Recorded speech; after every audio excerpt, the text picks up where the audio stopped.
Hi, welcome to another mini pod. No fluff, just good stuff in under 5 minutes. I think if we were honest with ourselves, we'd have to admit that we all want to do something great for God.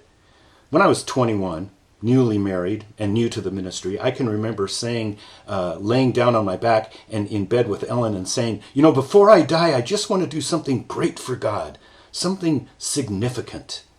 Now, for us, that meant planting a church. And for me, it meant just not starting a new church, but a church that would grow and would be big, that would be great. As you know, our Western culture equates great with size and numbers and applause. It's hard for us not to be influenced by this. Not too long ago, I read an interesting book called A Monk's Alphabet by Father Jeremy Driscoll. What a great little book, a great devotional book. And in a paragraph entitled Great, he said, "Great. The illusion that there's something important to do with one's life. Oh, yes, I understand the point. Life is glorious and we are marvelously made.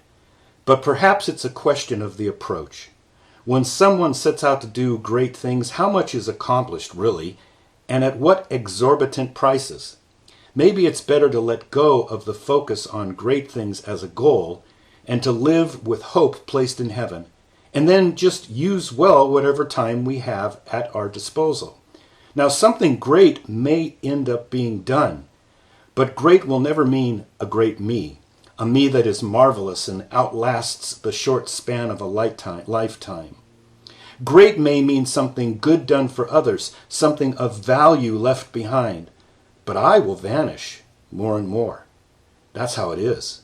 And with an act of faith and trust, I say also that this is how it should be." Once again, great book. When was the last time you heard someone talk about another pastor who had a great church, and that church was also small? Now that doesn't happen too often, does it? We've been conditioned to define great with size. I bet some of you reading this feel that you're doing nothing that could be called great, and this is mostly because your church is small. Don't you believe it? The church down the street might very well have more paid staff than you have in your entire congregation, but that doesn't mean in the eyes of the Lord that they're any greater than your church is.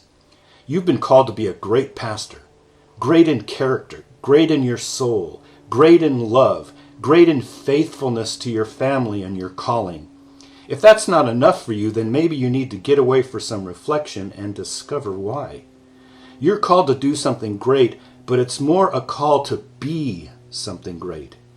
It's an inward greatness fed and developed by intimacy with Jesus. Your church is called to be a great church, but that's not dependent upon size. A small church can be a great church. If you're a faithful pastor to your people, no matter how many of them there are, you are doing something great.